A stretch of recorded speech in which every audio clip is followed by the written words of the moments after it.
శ్రోతలకు నమస్కారం. 'క్రికెట్ నగరం' పాడ్‌కాస్ట్‌కి స్వాగతం, సుస్వాగతం. సో, ఈ పాడ్‌కాస్ట్ రికార్డింగ్‌కి సరిగ్గా ఒక 10 నిమిషాల ముందే నాకు, రాజుకి అసలు ఒక బాధ కలిగించే వార్త అందింది. సో, మా ఇద్దరికీ చాలా ఇష్టమైన, ముఖ్యంగా రాజుకి అసలు మహా ఫేవరెట్ అయిన సిరివెన్నెల సీతారామ శాస్త్రి గారు కన్నుమూయడం జరిగింది. సో, లాస్ట్ ఇయర్ ఎట్లయితే ఎస్‌పీ బాలసుబ్రహ్మణ్యం గారు పోయినప్పుడు అందరం ఎంతగా ఫీల్ అయ్యామో, సో ఇప్పుడు గూడా దాదాపు అదే పరిస్థితి. Raju, I give the stage to you. So, నీకెంత ఇంపార్టెంట్ సిరివెన్నెల సీతారామ శాస్త్రి గారు? ఆయన ఆయన గురించి కొంచెం జెప్పు. నీ లైఫ్‌లో తన పాత్ర గురించి. ముందుగా చాలా ఇబ్బంది పెట్టే వార్త రాహుల్ అది. నేను గూడా ఇప్పటికీ జీర్ణించుకోలేకపోతున్నాను. కానీ దీని గురించి ఎలా రెస్పాండ్ అవ్వాలో కూడా తెలియట్లేదు. ఎందుకంటే ఇంకా నాకది ఆ న్యూసే డైజెస్ట్ అవ్వలేదు. సో, బేసిక్‌గా చెప్పాలంటే కాలేజీ రోజుల్లో మామూలుగా లిటరేచర్ అంటే చిన్నప్పటి నుండి నేను న్యూస్ పేపర్స్ చదవడం వల్ల ఆసక్తి చిన్నప్పటి నుండి ఉంది.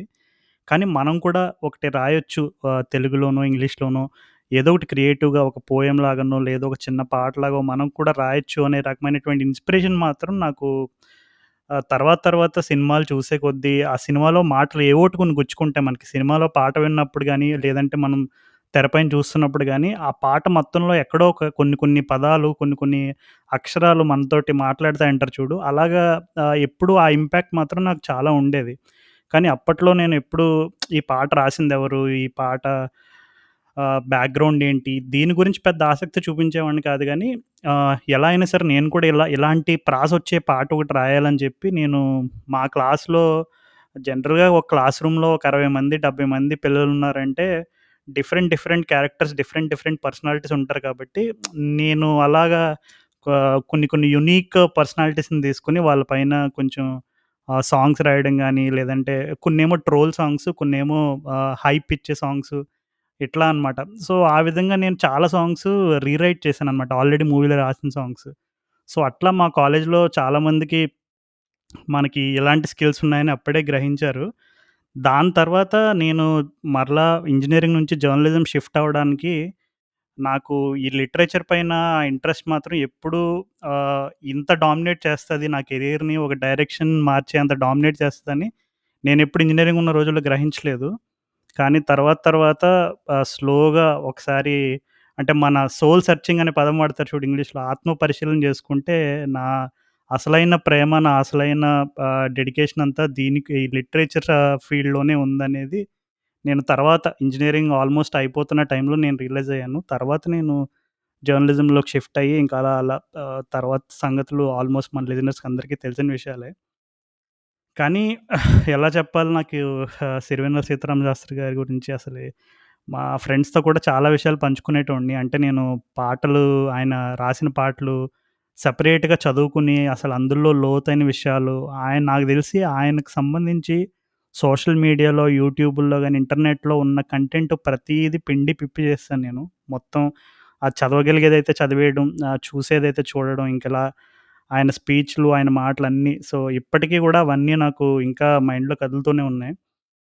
కానీ ఆహ్, ఒక్క మాటలో డిఫైన్ చేయాలి ఏంటి ఆయనంటే, సాధారణంగా మనం చాలామంది పాటలవి సినిమాలో ఆహ్, హ్మ్, మన టాలీవుడ్ ప్రాజెక్ట్ వాళ్ళు గూడా ఒక పాడ్‌కాస్ట్‌లో జెప్పారు. జనరల్‌గా పాటని ఎంజాయ్ జేసేవాళ్ళు 2 రకాలుంటారు. ఒకటేంటంటే మ్యూజిక్కు, బీటు ఈ టైప్‌లో అలాగా.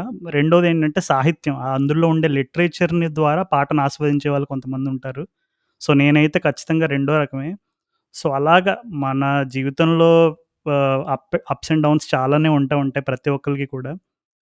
కానీ ఎంత మనం డౌన్‌లో ఉన్నా మన ఫ్యామిలీ మెంబర్స్ గానీ, ఇంకా ఎవరు మన ఫ్రెండ్స్ గానీ, వీళ్ళందరూ ఇచ్చే ఆ రకమైనటువంటి కంఫర్ట్ ఒక ఎత్తయితే, మనకు మనం ఇండివిడ్యుయల్‌గా టైమ్ స్పెండ్ చేసినప్పుడు, మనతో కొన్ని తెలియని ఒక సూదింగ్ పవర్ మనలకేదైనా ఉంది అంటే, నాకైతే అది పర్సనల్‌గా 'సిరివెన్నెల సీతారామ శాస్త్రి' గారి పాటలే. ఎందుకంటే, నేను చాలా లోస్‌లో ఉన్నప్పుడు ఆయన పాటలు వినేటప్పుడు తెలియకుండా కళ్ళల్లోంచి కన్నీళ్ళొచ్చిన రోజులు చాలా ఉన్నాయి. ఇది నేను ఏమాత్రం ఎగ్జాజరేట్ చేయట్లేదు. అలాగా ఒకటా రెండా ఇప్పటికి కూడా నేను స్పాటిఫై ప్రీమియం అసలు చాలా కాలం సబ్స్క్రైబ్ చేసుకోకూడదనుకున్నాను. ఎందుకంటే, మనం మన పాడ్‌కాస్ట్ వినే క్రమంలో ఇంకా వేరే వేరే పాడ్‌కాస్ట్‌లు అవి వినే క్రమంలో చాలా యాప్స్ ఎక్స్‌ప్లోర్ చేశాను. కానీ స్పాటిఫైలో ఎప్పుడు మాట్లాడితే యాడ్స్ వచ్చేసాయి ప్రతి 2 మినిట్స్‌కి. ప్రీమియం, ప్రీమియం అని అది మనల్ని ఎలా అయినా ఫోర్స్ చేసి సబ్స్క్రైబ్ చేసుకునేలా నన్ను చాలా సార్లు ట్రై చేసింది గానీ, ఒక్కసారి మాత్రం నాకు ఆ 'సిరివెన్నెల సీతారామశాస్త్రి' గారి పాటల లిస్ట్ మొత్తం నేను గ్యాదర్ చేసి, అది నా లైబ్రరీలో పెట్టుకొని పాటలు వినడం మొదలుపెట్టిన తర్వాత, ఒక 2, 3 టైమ్స్ ఇంటరప్ట్ చేశాడు స్పాటిఫై వాడు. "నువ్వు ప్రీమియం సబ్స్క్రైబ్ అవ్వు" అని చెప్పి యాడ్లు దంచుతున్నాడు. నాకప్పుడు చిరాకొచ్చింది. అసలు ఏంది మనం ఇంత చిన్న విషయానికి ఆలోచిస్తున్నాం. అసలు ఈ పాటలో ఆ లిటరేచర్‌లో ఉండే ఫ్లేవర్ అసలు మనల్ని ఏ విషయం డిస్ట్రాక్ట్ చేయకూడదని చెప్పి వెంటనే ప్రీమియం సబ్స్క్రైబ్ చేసి నాకిప్పటికి నా స్పాటిఫైలో ఉండే ఒకే ఒక్క library 'Sirivennela Sitarama Sastry' soul soothing songs అని ఉంటది. సో, దాంట్లో నేను కంటిన్యూయస్‌గా ఆయన రాసిన పాటలు, ఆయన ప్రత్యేకంగా దృష్టి పెట్టి చాలా ప్రశంసలు అందుకున్న పాటలు ఇవన్నీ నేను లిస్ట్ పెట్టుకొని అవన్నీ చాలా రోజులు ఇప్పటికి వింటూనే ఉంటాను. నేను ఒంటరిగా ఉన్నప్పుడు వింటాను. అండ్ అలాగే నాకు ఏమాత్రం ఖాళీ దొరికినా సరే ఆ పాటల్లో ఉండే ఆ సాహిత్యాన్ని పూర్తిగా ఆస్వాదిస్తూ వింటాను. సో, ఇంకా ఆయన కళ గురించి గానీ, ఆయన యొక్క స్కిల్లు, టాలెంట్ గురించి కానీ మాట్లాడేంత అర్హత అయితే నాకు లేదు రాహుల్. కానీ పర్సనల్‌గా అయితే it's a very sad day for me as well. నాకు కూడా జీర్ణించుకోవడం కష్టంగా ఉంది. సో, రాహుల్ నీకు ప్రత్యేకంగా నువ్వు బాగా ఆకర్షితుడు అయిన సందర్భం ఏదైనా ఉందా? సిరివెన్నెల గారి పాటల్లో గానీ, ఆయన ఏదన్నా మాటల రూపంలో గానీ, నిన్ను బాగా ఆకర్షించిన సంగతులేమేమున్నాయి?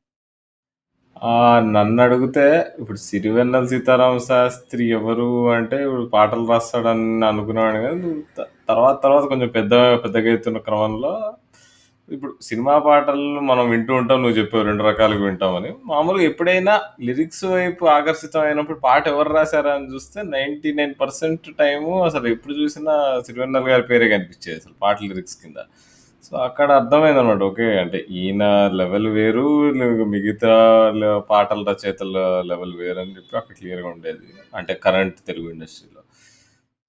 ఇది గాకుండా ఇప్పుడు 'ఎస్‌పి బాలసుబ్రహ్మణ్యం' గారు ప్రోగ్రామ్‌లో సిరివెన్నెలొచ్చినప్పుడు గాని, ఆ సిరివెన్నెల పాటల గురించి బాలసుబ్రహ్మణ్యం గారు చెప్పడం గాని, అంటే అవన్నీ అక్కడ ఆయన గొప్పతనం అది అర్థమయ్యేది. ఆయన లిరిక్స్ ఎంత డీప్‌గా ఉంటాయనేది. బట్ ఒక్క పాట మాత్రం ఈస్ లైక్ వెరీ హెవీ. ఏంటంటే 'సింధూరం' సినిమాలో టైటిల్స్ లాస్ట్‌కి పడేటప్పుడు ఒక పాటొస్తుంది. 'అర్ధ శతాబ్దపు అజ్ఞానాన్నే స్వాతంత్రం అందామా' అని. ఆ పాట ఇప్పుడు పాడుకున్నా గాని చాలా యాక్యురేట్‌గా ఉంటుంది రాజు. అసలు అంటే అది మేబీ ఇప్పుడు అది అర్ధ శతాబ్దపు, ఇప్పుడు అర్ధ శతాబ్దం దాటి 75 ఏళ్ళు దాటిపోయింది స్వాతంత్రం. చాలా చక్కగా చెప్పావు రాహుల్ అసలే.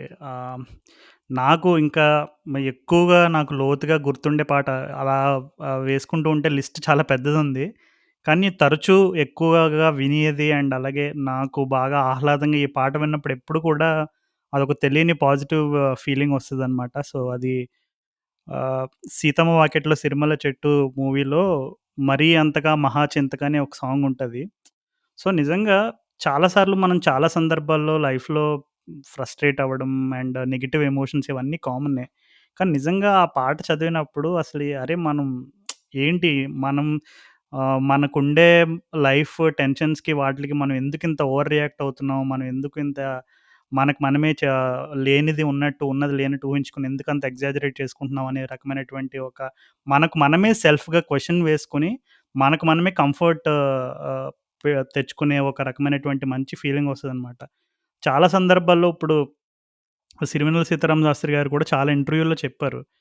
పాటనేది ఎప్పుడు గూడా మనతో మాట్లాడినట్టుగా మనల్ని ఇంకా మనం ఇంప్రూవ్ అవ్వడానికి మనం ఒక ప్రశ్న కింద ఉండాలి తప్ప వేరే రకంగా ఉండకూడదని చాలా సందర్భాల్లో ఆ భావం వచ్చేటట్టు చెప్పారు. అందుకే ఆయన రాసిన ఏ ఏ పాటలోనైనా నీకు అంతరార్థం వెతుక్కుంటే నిజంగా ఒక మనిషిని వెలుగు వైపుకు నడిపించేటట్టుగా ఉంటది తప్ప అది ఏమాత్రం గూడా వేరే అర్థాలు అంటే ఇంక వెతుక్కుంటూ ఉంటే లోతుగా భూతర్థాల్లో ఆయన పాటలను భూతర్థాల్లో కూడా చేర్చేసిన పాటలు కొన్నున్నాయి. కానీ ఆయన చాలా సార్లు క్లారిఫికేషన్ ఇచ్చుకోవాల్సొచ్చింది.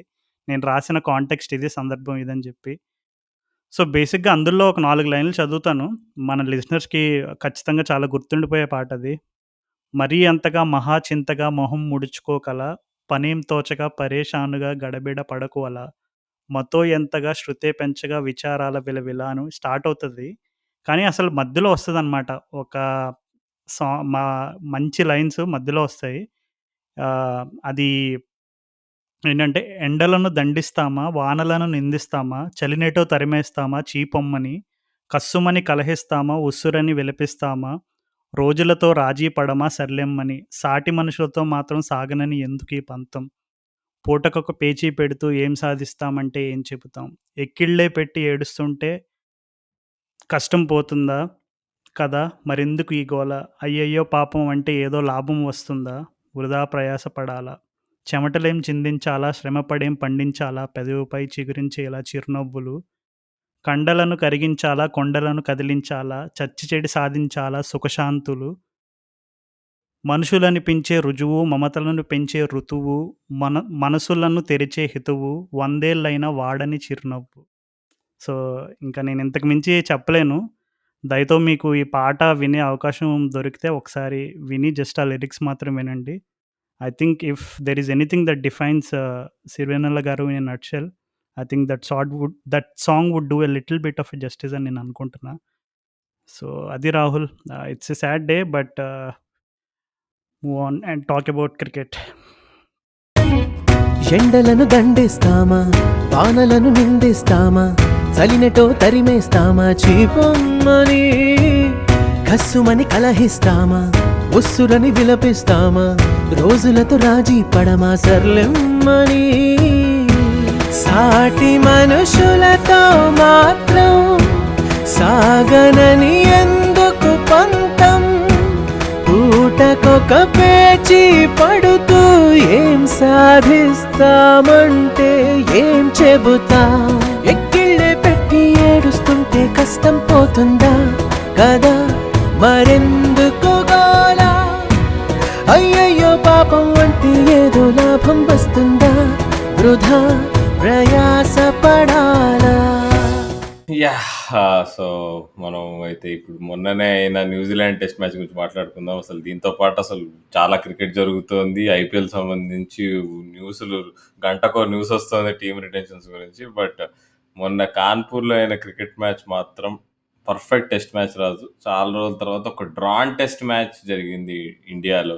మామూలుగా ఇండియాలో ఎప్పుడైనా రిజల్ట్ వచ్చే టెస్ట్ మ్యాచెస్‌లో ఉంటున్నాయి ఇవాళ రేపు. మన స్పిన్ బౌలింగ్ క్వాలిటీ అంతా, పిచ్చెస్ కూడా నీకు కొంచెం ఈ క్రిటిసిజం కూడా ఉంది నీకు బయట వాళ్ళ నుంచి, వీళ్ళు బాగా స్పిన్నింగ్ ట్రాక్స్ తయారు చేస్తున్నారని.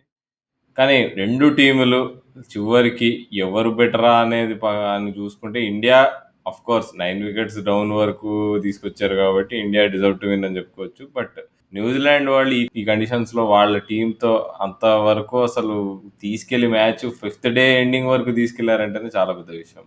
అండ్ కాన్పూర్ నాకు చాలా ఇష్టం. ఎందుకంటే చిన్నప్పుడు ఎప్పుడు కాన్పూర్‌లో టెస్ట్ మ్యాచ్ అయినా గానీ, అదొక ఆ వెన్యూ కొంచెం వేరేగా ఉంటుంది.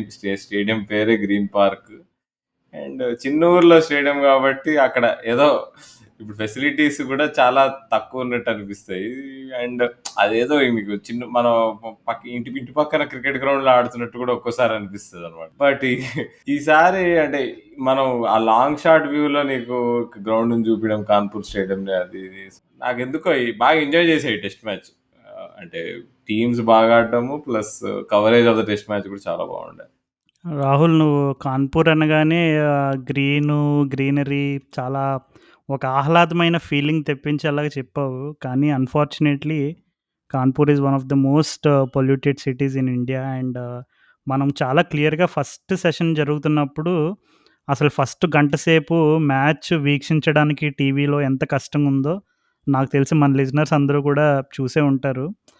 ఆహ్, అంటే ఆల్రెడీ మనం ఒకసారి ఇండియా, శ్రీలంక టెస్ట్ మ్యాచ్ జరిగినప్పుడు ఈ పొల్యూషన్ వల్ల ఢిల్లీలో ఏం జరిగిందనేది చూసాము. చాలామంది శ్రీలంకన్ ప్లేయర్స్ పాపం ఆడడానికి, మన శ్రీలంకనే కాదు ఇండియన్ ప్లేయర్స్ కూడా చాలామంది చాలా ఇబ్బంది పడి బ్రీతింగ్ ప్రాబ్లమ్స్ వచ్చి చాలా జరిగినియి.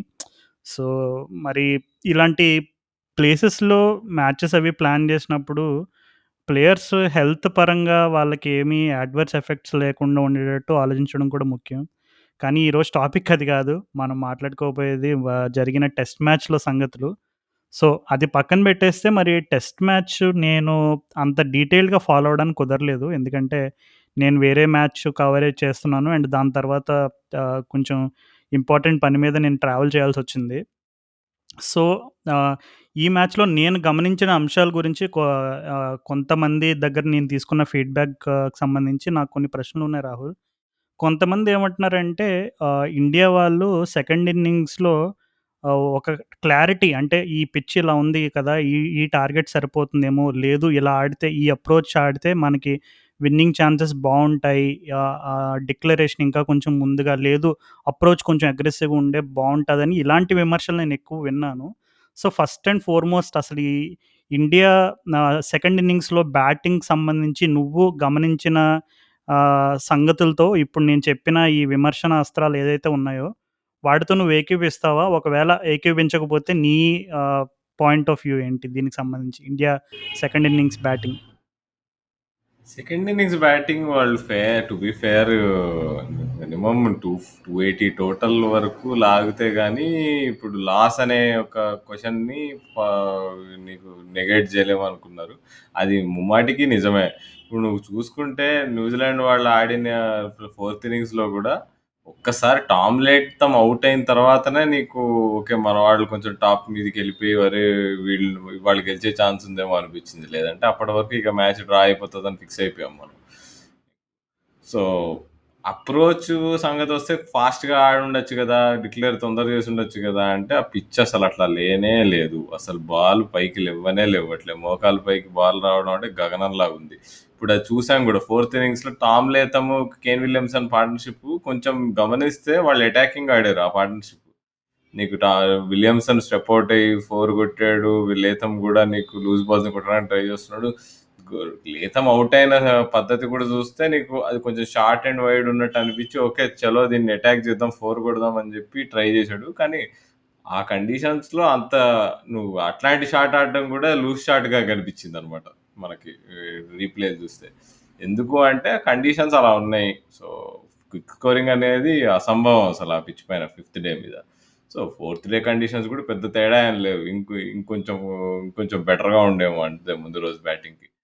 అండ్ నాకు తెలిసి పర్ఫెక్ట్ ఇన్నింగ్స్ అబ్బా. అంటే పర్ఫెక్ట్ నీకు ఈ డే క్లోజ్కి ఒక 5 ఓవర్లు ఉండేటట్టు డిక్లేర్ ఇచ్చారు. అండ్ మనకు వికెట్ కూడా వచ్చింది.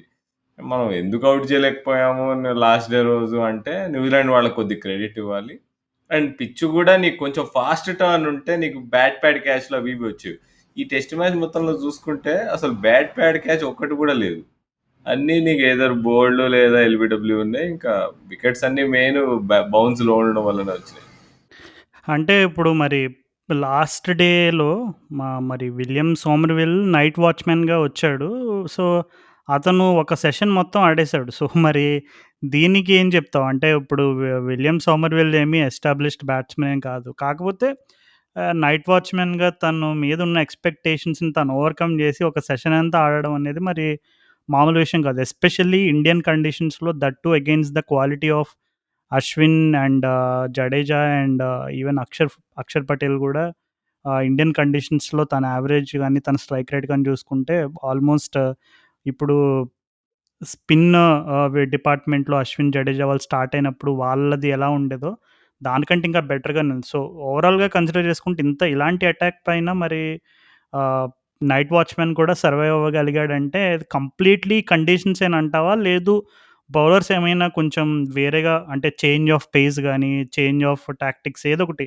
ఎందుకంటే నేను ఎందుకు ఈ పాయింట్స్ స్ట్రెస్ చేస్తున్నానంటే, నేను Sri Lanka and west Indies test match cover చేశాను ఫస్ట్ టెస్ట్ మ్యాచ్. సో, దాంట్లో కూడా ఇప్పుడు మన ఇండియాలో ఎలా అయితే స్పిన్నర్స్ కంటిన్యూయస్‌గా ఏస్తా ఉంటారో బోత్ ఎండ్స్ నుంచి, అక్కడ కూడా అదే రకమైనటువంటి సినారియో చూసాను. మేబీ అక్కడ కండిషన్స్ కొంచెం స్లైట్‌లీ డిఫరెంట్ అయ్యి ఉండొచ్చు. కానీ ఎప్పుడైతే అక్కడ ఆ మ్యాచ్‌లో కూడా జాషువా డిసిల్వా అండ్ ఆహ్, ఎన్క్రూమా బోనర్ అని ఇద్దరు కూడా శ్రీలంకని చాలా సేపు ఫ్రస్ట్రేట్ చేస్తారు. ఆల్మోస్ట్ ఒక 1 ½ సెషన్ అసలు వికెట్టే ఇయ్యరు వాళ్ళిద్దరూ కలిసి. సో, శ్రీలంక వాళ్ళు చాలా ఫ్రస్ట్రేట్ అయిపోయి డిఫరెంట్ టాక్టిక్స్ ట్రై చేస్తూ ఉంటారు. లాస్ట్‌కి ఏం చేస్తారంటే వాళ్ళు కొంచెం ఆ బాల్ బ బ వేసే పేస్‌ని స్లైట్‌గా వేరీ చేసి ఒకే లైన్ అండ్ లెంగ్త్‌కి స్టిక్ అయ్యి కొంచెం పర్సిస్టెంట్‌గా వేస్తారు. అప్పుడు ఫైనల్‌గా వికెట్ వస్తదనమాట. సో, నేను మన మ్యాచ్‌ని కంటిన్యూయస్‌గా ఫాలో అవ్వలేకపోయాను కాబట్టి నిన్నడుగుతున్నా. సో, ఆ పర్టిక్యులర్‌గా మరి ఇప్పుడు లాస్ట్‌లో ఈవెన్ ఇజాజ్ పటేల్ కూడా ఆల్మోస్ట్ దగ్గర దగ్గర చాలా ఓవర్స్ సర్వైవ్ అవ్వాడు. లాస్ట్ 50 మినిట్సో ఎంతో. సో, రచిన్ రవీంద్ర అంటే ఓకే. తనకి టాలెంట్ ఉన్న బ్యాట్స్‌మన్ కొంచెం గుర్తింపుంది. సో, మరి ఇజాజ్ పటేల్ అండ్ విలియం సోమర్‌విల్ వీళ్ళిద్దరూ ఇన్ని బాల్స్ ఫేస్ చేయగలిగారంటే మరి దానికి కారణం ఏమని అనుకోవచ్చు మనం? పిచ్ అబ్బా! పిచ్ నీకు ఈజీగా లేదు. ఈజీగా వికెట్‌లొచ్చేటట్టు లేదు. బౌలర్స్ చాలా కష్టపడాలి. మనం చూస్తే జడేజా అయినా, అశ్విన్ అయినా, అక్షర్ అయినా మాక్సిమం ట్రై చేశారబ్బా వాళ్ళు. మాక్సిమం పిచ్‌లోంచి ఏదో ఒకటి తెప్పించి వికెట్ తీయాలని చెప్పి 9 వికెట్స్ వరకు తీసుకురావడం కూడా అంటే కొంచెం క్రెడిట్ ఇవ్వాలి మన బౌలింగ్. బాగేసాం కాబట్టి అంతవరకెళ్ళింది. నాకు చిన్నప్పటి నుంచి ఎప్పుడు కాన్పూర్ మ్యాచెస్ గుర్తు తెచ్చుకుంటే ఇట్టానే ఉంటాయి. పిచ్‌లు స్లో పిచ్ ఉంటది. మ్యాచ్ డ్రా అయితది. లేదంటే కొంచెం, కొంచెం అండర్ ప్రిపేర్డ్ వికెట్స్ తయారు చేయడం స్టార్ట్ చేసినప్పుడు అప్పుడు ఒకసారి సౌత్ ఆఫ్రికాతో ఈజీగా గెలుస్తారు మనోళ్ళు కాన్పూర్‌లో. దాని తర్వాత ఇంకోసారి న్యూజిలాండ్‌తోనే మళ్ళీ ఇంకో మ్యాచ్ గుర్తు నాకు. అక్కడ కొంచెం నీకు బెటర్ పిచ్, నీకు ఎక్కువ స్పిన్ అయి ఉండే పిచ్ ఉంటది. ఇక్కడ ప్రాబ్లమ్ ఏంటంటే మన పిచ్‌లో నీకు పిచ్ స్లోగా టర్న్ అయితుంది. నీకు బాల్ స్పిన్ అయితుందంటే అయితుంది. కానీ మెల్లిగా స్పిన్ అయితుంది. సో, బ్యాట్స్‌మెన్‌కి టైం దొరుకుతుంది. చూసుకుంటే న్యూజిలాండ్ వాళ్ళంతా బ్యాక్ ఆడారు నీకు. వెనక్కెళ్ళి బాల్‌ని ఎంత స్పిన్ అవుతుందో మెల్లిగా చూసుకొని బ్యాట్ కింద పెట్టారు. అండ్ బౌన్స్ ఒక్కటే వాళ్ళకి కొంచెం అప్పుడప్పుడు అన్‌ఈవెన్‌గా ఉన్నట్టుండే గానీ, ఆల్ ఇన్ ఆల్ చూస్తే ఒక కన్సిస్టెంట్ వికెట్ అది. సో, బౌన్స్ ఎక్కువున్నా గానీ నీకు పిచ్ స్లో ఉంది కాబట్టి అడ్జస్ట్ కావడానికి టైం గూడా ఉంది. సో, ఇది not at all easy pitch to take 20 wickets. So, England, India వాళ్ళు మన వాళ్ళు 19 వికెట్స్ తీశారు అంటే ఓకే. ఐ థింక్ అంటే it is a good performance. కొద్దిగా క్రెడిట్ ఇవ్వాలి న్యూజిలాండ్‌కి పేషెంట్‌గా బ్యాటింగ్ చేసినందుకు. అండ్ వాళ్ళ బ్యాటింగ్ లైనప్‌లో నీకు టామ్ లేథమ్, విల్ యంగ్ వీళ్ళందరికీ మనం చాలా మెచ్చుకోవాలంటే. ఇంత ఎక్స్‌పీరియన్స్‌డ్ బౌలింగ్ అటాక్‌కి వాళ్ళు భయపడకుండా కాన్ఫిడెంట్‌గా ఆడి నీకు మ్యాచ్‌ని ఓడిపోకుండా చూసుకున్నారంటే. నువ్వు చూసుకుంటే న్యూజిలాండ్ స్పిన్నర్స్ అజాజ్ పటేల్ అయినా, బిల్ సోమర్విల్ అయినా, రచిన్ రవీంద్ర అయినా కానీ బౌలింగ్ ఎంత వేసినా వాళ్ళు వికెట్స్ ఎవరు తీశారు న్యూజిలాండ్లో అంటే పేసర్సే తీశారు. సో ఈ మ్యాచ్ ఎవరు వల్ల నీకు డ్రా అయింది అంటే న్యూజిలాండ్ పేసర్స్ వల్ల డ్రా అయింది. ఎందుకంటే వాళ్ళు వికెట్లు తీయకపోయి ఉంటే నీకు స్కోర్ ఫస్ట్ ఇన్నింగ్స్లో ఇంకా ఎక్కడికో వెళ్ళిపోయి 345 దగ్గర రాకుండా 415 అంతా కొట్టేవాళ్ళు మన వాళ్ళు. అండ్ నీకు సెకండ్ ఇన్నింగ్స్లో కూడా నీకు 54-5కి దింపడానికి రీజన్ కూడా నీకు న్యూజిలాండ్ పేసర్స్. స్పిన్నర్స్ అసలు రోలే లేదు న్యూజిలాండ్ వాళ్ళ బౌలింగ్ అటాక్లో, ముగ్గురు స్పిన్నర్స్ ఉన్నా కానీ. So all in all New Zealand pacers, Indian spinners, ఇంకా న్యూజిలాండ్ బ్యాటింగ్ లైనప్ కూడా ఈ కండిషన్స్లో చాలా బాగా ఆడినట్టు. అవును రాహుల్. మనం చూసుకుంటే న్యూజిలాండ్‌లో దాదాపు ఇప్పుడు ఇండియా పడిన 17 వికెట్స్‌లో 14 వరకు పేసర్సే తీశారు. Tim Southee and Kyle Jamieson. And అలాగే ఇండియా బౌలింగ్ చూసుకుంటే ఎగ్జాక్ట్ రివర్స్‌లో ఉందది. మన స్పిన్నర్స్ తీశారు most of the wickets. I think Akshar Patel and Ashwin 2 innings కలిపి ఇద్దరు కూడా 6 వికెట్లు తీసినట్టున్నారు. అండ్ జడేజా ఒక 4 ఎన్నో తీసినట్టున్నాడు. మిగిలింది నాకు తెలిసి ఉమేష్ అనుకుంటా. ఒక వికెట్ ఇషాంత్‌తో ఉమేషో తీసినట్టున్నారు. సో, చూసుకుంటే నువ్వు చెప్పినట్టుగా న్యూజిలాండ్ వాళ్ళ స్పిన్నర్స్ వాళ్ళు ఎక్స్‌పెక్ట్ చేసిన రేంజ్‌లో పెర్ఫార్మ్ చేయకపోయినా వాళ్ళ pace department experienced Tim Southee మెయిన్‌గా తను 5 కూడా తీశాడు ఫస్ట్ ఇన్నింగ్స్‌లో. సో, అసలు ఫస్ట్ ఇన్నింగ్స్‌లో మన వాళ్ళు స్టార్ట్ అయిన రేంజ్‌కి నేను చూసినప్పుడు మినిమమ్ 400 ఈజీగా కొడతారేమో అని అనుకున్నాను. కానీ మరి ఆ విధంగా లాస్ట్‌లో కొలాప్స్ అయిపోయి అండర్ 350 స్కోర్ చేయడాన్ని ఏ విధంగా చూస్తావు నువ్వు? అది టిమ్ సౌదీ బ్రిలియన్స్ అది నిజంగా. తను యాంగిల్స్ వాడడము, తన స్వింగ్‌ని వాడుకోవడము, నీకు మార్నింగ్ కండిషన్స్ కొద్దిగా స్వింగ్ ఉందని చెప్పేసి తను 11 ఓవర్స్ స్పెల్లేస్తాడు. ముందు రోజు తనకి హామ్‌స్ట్రింగ్ ట్రబుల్ ఉండి నీకు కంప్లీట్‌గా ఫిట్‌గా కనిపియడు కూడా. కానీ నెక్స్ట్ డే పొద్దున్నే వచ్చి 11 ఓవర్స్ స్పెల్‌లో 3 వికెట్లు తీసి అక్కడ నీకు అంటే మ్యాచ్ మొమెంటమ్ అంతా చేంజ్ చేస్తాడు. దానికి తోడు జేమిసన్. వాట్ ఏ బౌలర్ రాజు అసలు జేమిసన్. అంటే అందరం అనుకున్నాం ఇప్పుడు ఫారిన్ కంట్రీ అదే న్యూజిలాండ్‌లో వేస్తున్నాడు సరే ఇంగ్లాండ్‌లో కూడా పడ్డాయి వికెట్లు కానీ ఇండియాకొస్తే చూద్దాం సంగతన్నాం. ఇట్లాంటి పిచ్ పైన నీకు ఉమేష్ యాదవ్ ఇండియన్ కండిషన్స్‌లో స్లో అండ్ లో పిచెస్ పైన నాకు తెలిసి ఇప్పుడు వరల్డ్ క్రికెట్‌లో నంబర్ 1 బౌలర్ ఉమేష్ యాదవ్. తన బౌలింగ్ పర్ఫార్మెన్స్ చూడండి, తన బౌలింగ్ ఫిగర్స్ చూడు, ఇంకా సౌదీవి ఇంకా ఏంటి జేమిసన్ చూడు. అండ్ పర్టికులర్లీ జేమిసన్ నీకు పిచ్ నుంచి నీకు బౌన్స్‌తో తో ఇదేంటి వర్క్ చేసే బౌలరు. కానీ తను కూడా నీకు కొన్ని బాల్స్ చూసుకుంటే నీకు పుజారాని 5థ్ డే రోజు అవుట్ చేయడము, 4థ్ డే రోజు అవుట్ చేయడం అసలు నీకు అంత డెడ్ పిచ్ మీద, అంత స్లో పిచ్ మీద కూడా బాల్‌ని లేపాడు. నీకు గ్లౌ చేసాడు పుజారా. అంటే ఆ బౌలర్‌లో ఏదో ఉంది రాజు. అసలు నీకు స్పీడ్ చూస్తే 131, 132నే ఉంటది. కానీ ఇట్లాంటి పిచ్చి మించి కూడా ఎట్లా బౌన్స్ జనరేట్ చేసాడు, ఎట్లా బ్యాట్స్‌మెన్‌ని బీట్ చేయగలుగుతున్నాడు. అండ్ నీకు అంటే స్వింగ్ కూడా చేయగలిగాడు. ఇంకా రివర్స్ స్వింగ్ కూడా ఈ మ్యాచ్‌లో కొంచెం చూసాం మనం. సౌదీ నుంచి ఇంకా జేమ్సన్ నుంచి లైట్‌గా. స్కిల్ పరంగా అంటే హ్యాట్స్ ఆఫ్ న్యూజిలాండ్ సీమర్స్‌కి. అండ్ ఊరికే ఫ్లూక్ కాదు వాళ్ళకి వికెట్ రావడం. అండ్ మన వాళ్ళు స్వింగ్ అండ్ సీమ్ ఎప్పుడైనా కొద్దిగా వీక్నెస్ ఉంది కదా, ఎస్పెషల్ ఈ బ్యాటింగ్ లైనప్లో. ఇప్పుడు కేఎల్ రాహుల్ వీళ్ళందరూ కొద్దిగా better bowler batsmen against space and swing. So all hats off to them New Zealand pacers. అసలు ఇంత ఇంత మంచి పర్ఫార్మెన్స్ రీసెంట్ టైమ్స్లో ఇద్దరు పేసర్స్ కంటిన్యూస్గా అటు సైడ్ ఇటు సైడ్ ఇద్దరు ఇంత బాగా వేయడం ఇండియాలో ఫారెన్ పేసర్స్ చాలా అరుదు. నీకు జిమ్మీ ఆండర్సన్ ఇండియాలో మొన్న మొన్న ఇంగ్లాండ్ సిరీస్లో వాళ్ళు తను బాగా వేసినా కానీ ఇద్దరు పేసర్లు అటు ఇటు ప్రెజర్ మెయింటైన్ చేయడము, టీముని కంప్లీట్గా అసలు ఆల్అౌట్ చేయడము ఫస్ట్ ఇన్నింగ్స్లో ఎస్పెషలీ. సో అది చూసుకుంటే I think New Zealand bowling attack కంప్లీట్గా ప్రూవ్ చేసింది వాళ్ళు ఎందుకు ఇప్పుడు వరల్డ్ ఛాంపియన్స్ అనేది. మనం మర్చిపోతున్నాం న్యూజిలాండ్తో ఈజీగా మన వాళ్ళు గెలిచేయాలి అది ఇది అనుకుంటున్నాం, కానీ న్యూజిలాండ్ వాళ్ళు ఊరికే వరల్డ్ ఛాంపియన్స్ అవ్వలేదని క్లియర్గా చూపించారు సినిమా. అవును రాహుల్, కేవలం ఒక్క ఫార్మాట్లోనే కాదు, వాళ్ళు ప్రతి ఫార్మాట్లో కూడా న్యూజిలాండ్ వాళ్ళ క్రికెట్ గ్రాఫ్ చూసుకుంటే ఏంటంటే లాస్ట్ ఫ్యూ ఇయర్స్గా నాకు తెలిసి ది మోస్ట్ ఇంప్రూవ్డ్ టీమ్ నాకు తెలిసి న్యూజిలాండ్ అనుకుంటా ఏ ఫార్మాట్లో అయినా. సో మనం ఆల్రెడీ వాళ్ళ సక్సెస్కి గల కారణాలు ఏంటనేవి మనం వరల్డ్ టెస్ట్ ఛాంపియన్షిప్ ప్రివ్యూ చేసేటప్పుడు మనం ఆల్రెడీ డిస్కస్ చేసుకున్నాం. సో మా లిసనర్స్ ఎవరైనా మీరు అంటే ఇప్పుడు ఎందుకు న్యూజిలాండ్ ఇంత కన్సిస్టెంట్గా ఇంత సక్సెస్ఫుల్ క్రికెట్ ఆడుతుంది అనే దానికి మీకు కారణాలు కావాలంటే మేము వరల్డ్ టెస్ట్ ఛాంపియన్షిప్ టైంలో చేసిన ఎపిసోడ్స్ దయచేసి వినండి. దాంట్లో మీకు అసలు ఈ న్యూజిలాండ్ వాళ్ళు బ్యాక్గ్రౌండ్లో చేసే వర్క్ ఏంటి, వీళ్ళు ఎందుకు అన్ని కండిషన్స్లో కూడా మంచిగా ఎక్సెల్ అవుతున్నారు అనే దానికి కొన్ని కొన్ని ఇంట్రెస్టింగ్ ఆన్సర్స్ దొరుకుతాయి మీకు దాంట్లో. So coming back to this test match, అసలు రాహుల్ శ్రేయస్ అయ్యర్ డెబ్యూ అండ్ అలాగే శ్రేయస్ అయ్యర్ టాలెంట్ గురించి ఎప్పటి నుంచో ఇండియన్ క్రికెట్లో టాక్స్ ఉన్నాయి. అంటే is he the next big thing అని చాలాసార్లు తను ఎప్పుడైతే ఢిల్లీ డేర్ డెవిల్స్ టీంలో తను ఆ టీం ఎలా ఉండదంటే కంప్లీట్లీ ఇంకా ఢిల్లీ అనగానే అది ఇప్పుడు చాలామంది ఆర్సీబీ బ్యాడ్ లక్ టీం అని చెప్తూ ఉంటారు.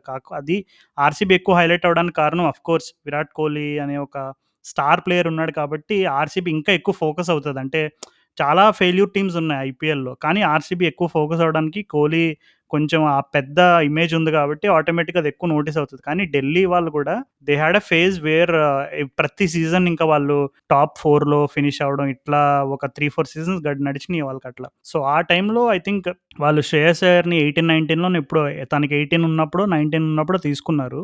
సో ఐ థింక్ ఒక్క మ్యాచ్‌లో మిచెల్ స్టార్క్‌ని చిన్నస్వామి స్టేడియంలో నాకింకా గుర్తు. తను ఢిల్లీకి ఆడుతున్నప్పుడు అప్పుడు స్టార్క్ ఆర్సీబీకి ఆడేవాడు. 2015లో అనుకుంటా. ఒక 4 కొడతాడు రాహుల్, అది బ్యాక్వర్డ్ 4 ఫ్లాట్ 6 బ్యాక్వర్డ్ పాయింట్ పైన. సో అంటే కొన్ని సార్లు నీకు అలా ఒక షాట్ చూడగానే తెలిసిపోతది. అరే వీడిలో ఏదో సంథింగ్ స్పెషల్ స్పార్క్ ఏదో ఉందిరా అని చెప్పి. సో శ్రేయస్ అయ్యర్ జనరల్‌గా మీరు ఐపీఎల్ తను ఫస్ట్ ఫ్యూ సీజన్స్ ఎలా ఆడాడో చూడండి. మీరు నిజంగా తను 18, 19 ఇయర్స్ కుర్రోడిలా ఆడలేదు. చాలా ఎక్స్‌పీరియన్స్‌డ్ క్రికెటర్‌లాగా ఆడాడు. So that itself was a hint that he was made for some big things in cricket అని. కానీ పాపం అనుకున్నంత పొటెన్షియల్‌కి రీచ్ అవ్వలేదు. అంటే లాస్ట్ ఫ్యూ ఇయర్స్‌లో తను కొంచెం ఇన్‌కన్సిస్టెన్సీ అండ్ అలాగే ఇంజ్యూరీస్ అండ్ అలాగే తను ఢిల్లీ క్యాపిటల్స్ క్రూషియల్ టైమ్‌లో తనకి ఇంజ్యూరీ అవ్వడం, ఇలా కొన్ని కొన్ని విషయాలు తనకు కలిసి రాలేదు. బట్ ఓవరాల్‌గా చూసుకుంటే ఇప్పుడు తనకి అవకాశం వచ్చింది. ఫస్ట్ ఇన్నింగ్స్‌లో సెంచరీ కొట్టాడు అండ్ సెకండ్ ఇన్నింగ్స్‌లో హాఫ్ సెంచరీ కొట్టాడు.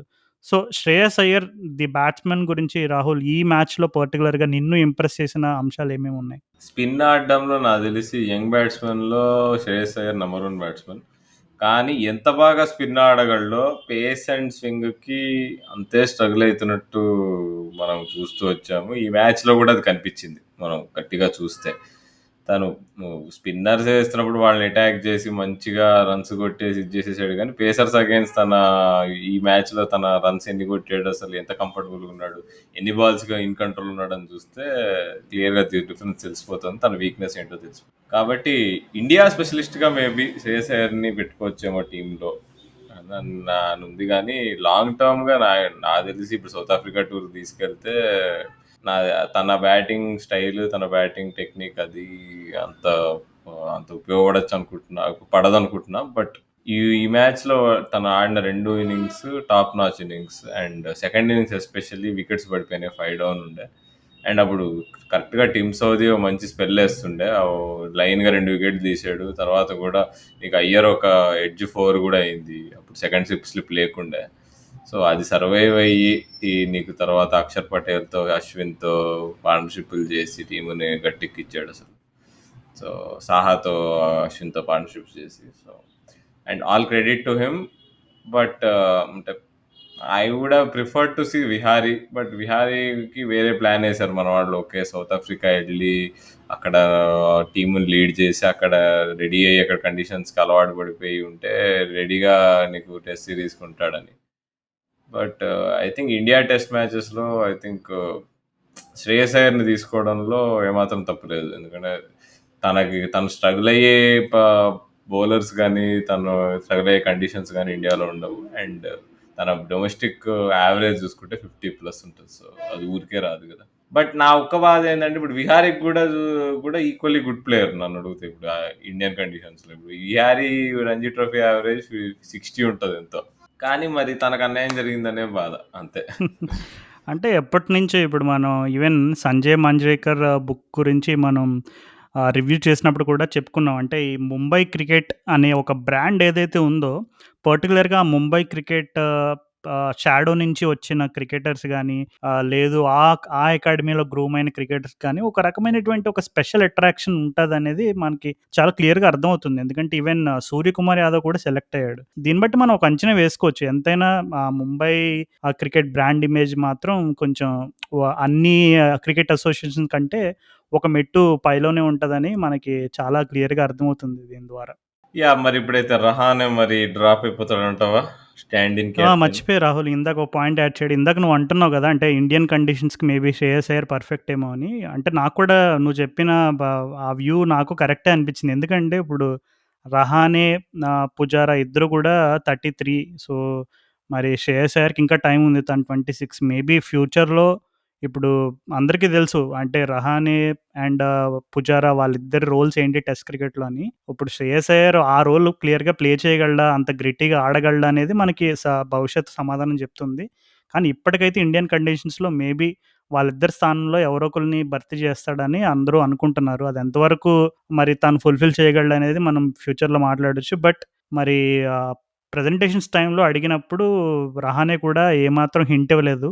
అంటే మరి నెక్స్ట్ మ్యాచ్‌లో కోహ్లీ అన్న తిరిగొచ్చినప్పుడు మరి ప్లేసెస్ ఎట్లా, అంటే ఎవరు డ్రాప్ అవుతారనే టైప్‌లో క్వెషన్ వచ్చినప్పుడు మరి సరైన సమాధానం అయితే రాలేదు. Pure typical diplomatic Ajinkya Rahane లాగా ఆన్సర్ చేసాడు. కానీ మరి నువ్వేమనుకుంటున్నావు రాహుల్? అంటే ఎవరు డ్రాప్ అయ్యే ఛాన్సెస్ ఎక్కువ కనపడుతున్నాయి నీకు? కోహ్లీ టీంలోకి రావాలి కెప్టెన్ కాబట్టి. ఇప్పుడు ఎవరు పోతారు టీంలో నుంచి అంటే అక్కడ మనకి కనిపించే క్యాండిడేట్స్ మయాంక్ అగర్వాల్ ఉన్నాడు. మయాంక్ అగర్వాల్ ఎందుకున్నాడు టీంలో అంటే కేఎల్ రాహుల్ లాస్ట్ మినిట్లో ఇంజురీ అయ్యి రూల్ అవుట్ అయ్యాడు కాబట్టి. సో ఇప్పుడు మయాంక్ అగర్వాల్ని తీస్తారా అనేది ఒక క్వశ్చన్, లేదా శ్రేయస్ అయ్యర్ని తీయాలా అనేది ఇంకో క్వశ్చన్. వీళ్ళిద్దరిని కాకుండా అసలు టీంలో ఫస్ట్ లెవెల్లో ఉండే ప్లేయర్ రహానే మరి చాలా క్వశ్చన్ మార్క్స్ ఉన్నాయి. సరిగ్గా ఆడట్లే అసలు. రీసెంట్ గా తన రికార్డ్ చూసుకుంటే చాలా బ్యాడ్ గా ఉంది. అక్కడ మెల్బర్న్ లో కొట్టిన ఒక సెంచరీ పక్కన పెడితే ఏమాత్రం పర్ఫార్మెన్సెస్ సరిగ్గా లేవు. సో ఈ ముగ్గురులో నుంచి ఏ ఒక్కరిని డ్రాప్ చేసి కోహ్లీని తెస్తారా అనేది ఇప్పుడు సరే. ఇప్పుడు రహానే ఇంకా పెట్టుకుందాము, ఓకే మేబీ లాస్ట్ ఛాన్స్ అన్నట్టు అని అనుకున్నారా? ఆర్ఎల్స్ కోహ్లీ ఎప్పుడైనా లాయల్టీ అంటే చాలా ఇష్టం కోహ్లీకి. So no we're backing Rahane అనే స్టాన్స్ తో, లేదు రహానే ఆడతాడు అని మొండిగా అంటే మరి మయాంక్ అగర్వాల్ బదులు ఓకే కోహ్లీ వచ్చాడు అనుకుందాం. మరి ఓపెనింగ్ ఎవరు చేస్తారు?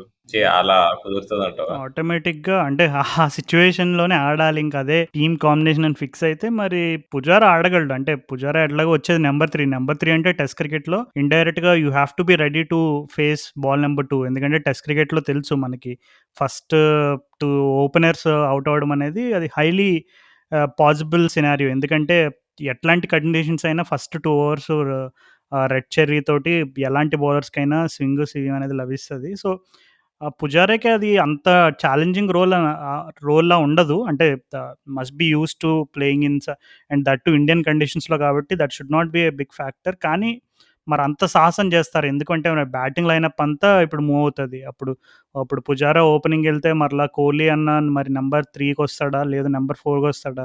అంత అంత జిమ్నాస్టిక్స్ చేయడం కొంచెం రిస్కే అంట. ఎందుకంటే న్యూజిలాండ్ వాళ్ళు అల్లాటప్పా టీమ్ అంటే కాదు. మరి వాళ్ళు వరల్డ్ ముంబై ఛాంపియన్స్ కాబట్టి. వాంఖేడే స్టేడియంలో కోహ్లీ ఒకసారి ఇంగ్లాండ్ వాళ్ళకనుకుంటా చుక్కలు చూపించాడు గుర్తుందా? జయంత్ యాదవ్‌తో కలిసి. హ్మ్. మరి హ్మ్. ఆ అవును. మెమోరీస్ ఏమన్నా గుర్తొచ్చి కోహ్లీ అన్నకి ఎక్స్‌ట్రా బూస్ట్ వచ్చి, అరే!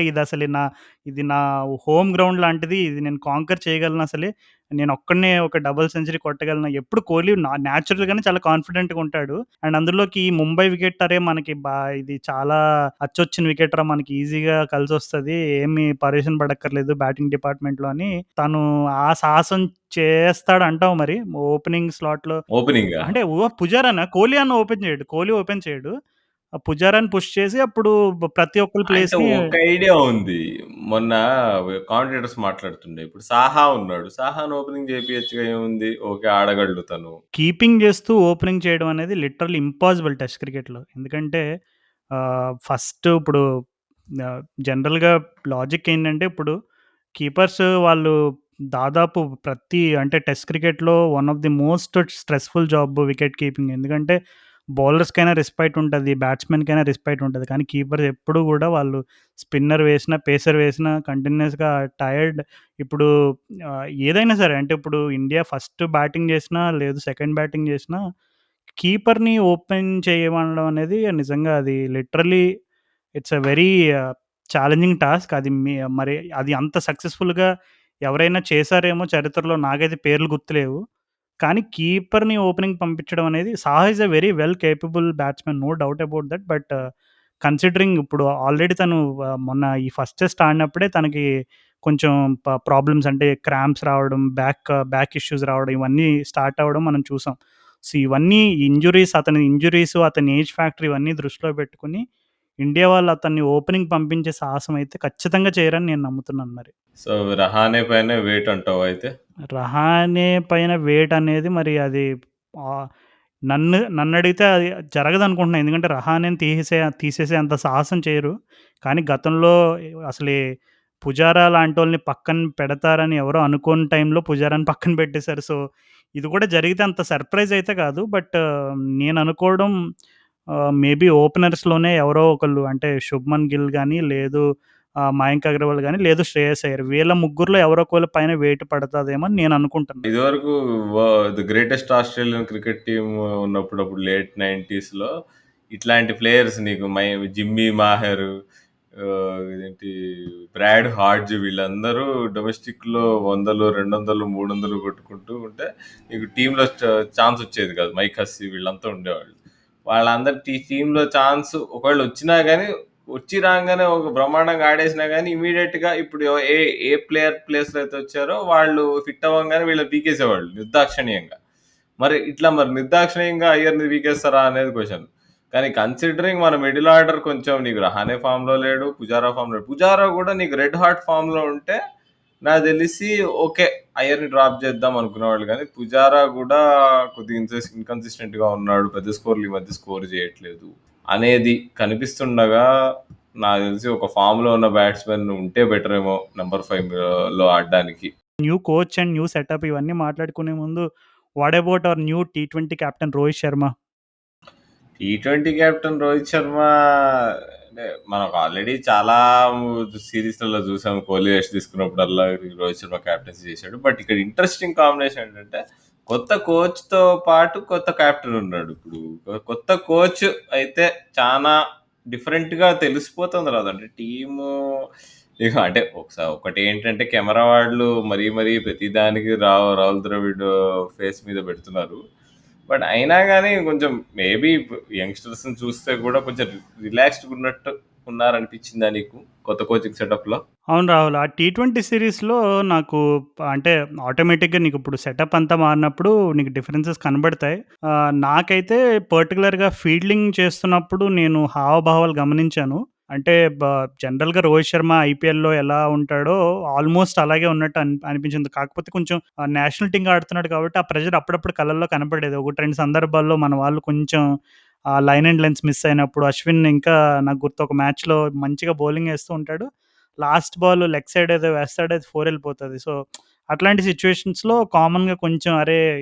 మనం 5 బాల్స్ టైట్ చేసి కరెక్ట్‌గా లాస్ట్ బాల్ అనవసరంగా వదిలేసామే అనే ఒక రకమైనటువంటి నిరాశ, అలాంటి కామన్ ఎమోషన్స్ బ న్యాచురల్‌గా రోహిత్ శర్మ ఎప్పుడు ఎలా ఉంటాడో అలాగే గమనించాను గానీ, అంతగా అంటే ఔట్ ఆఫ్ ద బ్లూ టైప్‌లో అయితే ఏం గమనించలేదు. బట్ స్టిల్ ఇప్పుడు రోహిత్ శర్మకేంటంటే, తనకి ఇప్పుడుండే టీమ్‌లో కొన్ని కొన్ని అంటే ఇప్పుడు మెయిన్ ఇప్పుడు అంతకుముందు ఉన్న టీ20 టీమ్‌కి ఇప్పటికి కొంతమంది కోర్ ప్లేయర్స్ మారతారు. ఇప్పుడు అంతకుముందు పొజిషన్స్ అయినా సరే చూసుకుంటే మనం almost T20 world cup start అయ్యే ముందు వరకు కోహ్లీ ఓపెనింగ్ ఆడతాడని అనుకునేవాళ్ళందరూ. కానీ సడెన్‌గా ఈక్వేషన్స్ మారిపోయినాయి. ఇప్పుడు కేఎల్ రాహుల్ తను ఆ టాప్ స్పాట్‌ని తను కంప్లీట్‌గా ఎస్టాబ్లిష్ అయ్యాడక్కడ. అండ్ అలాగే మిడిల్ ఆర్డర్‌లో కూడా ఇప్పుడు Shreyas Iyer is back from injury. And అలాగే రిషబ్ పంత్ ఉన్నాడు, ఇషాన్ కిషన్ ఉన్నాడు. చాలా ఆప్షన్స్ ఉన్నాయి.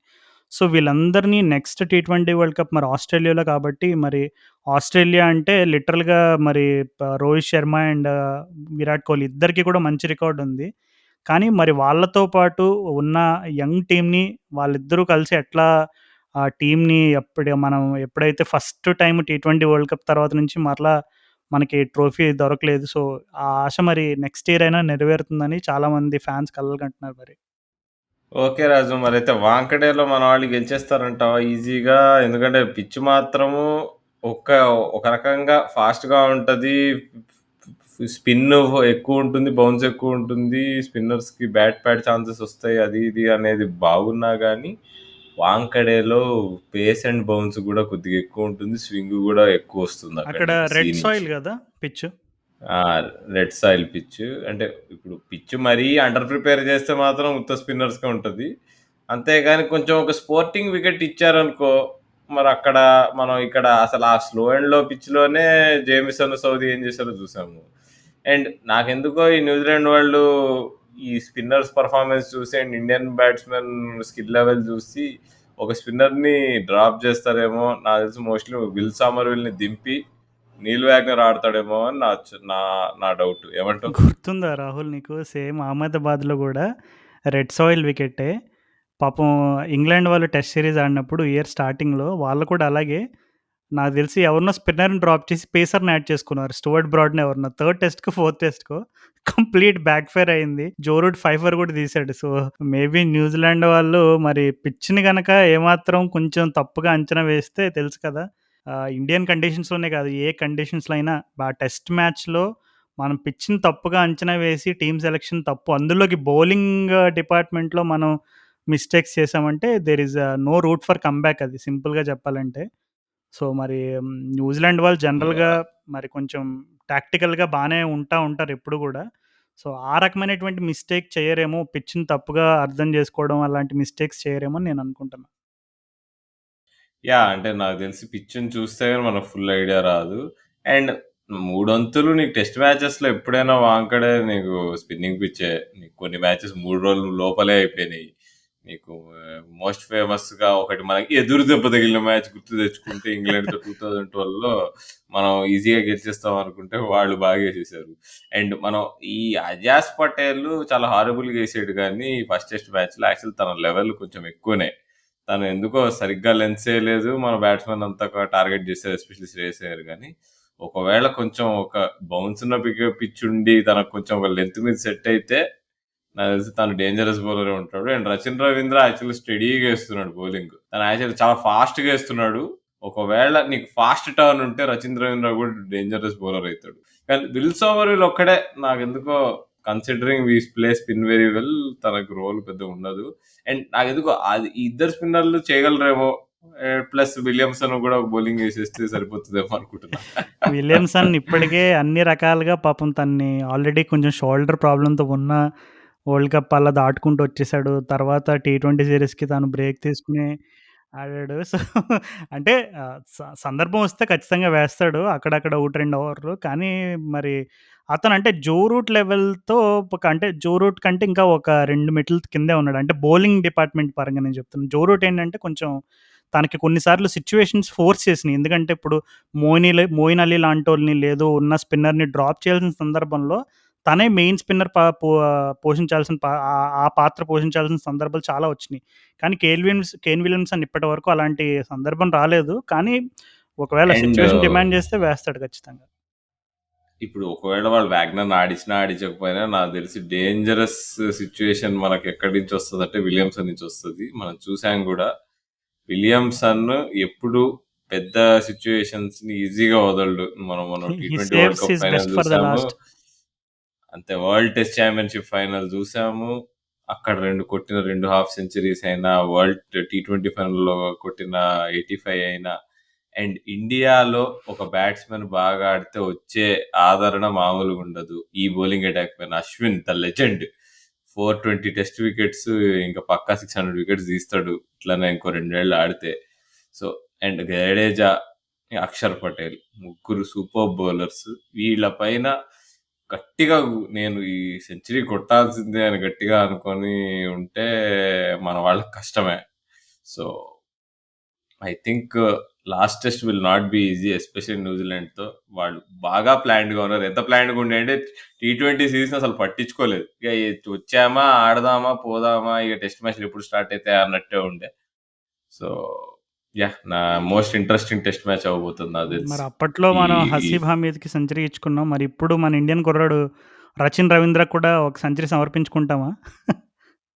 ఏమో రాజు, నిజంగానే రచిన్ రవీంద్ర ఇంట్రెస్టింగ్ స్టోరీ ఎంతమంది తెలుసో తెలియదు కానీ, రచిన్ అనే పేరు ఏందా అనుకుంటారు. అసలు మన దేశీ పేరేనా అది ఇది అంటే యాక్చువల్గా కాదు. అది 2 పేర్లను విడదీసి అమర్చిన పేరు.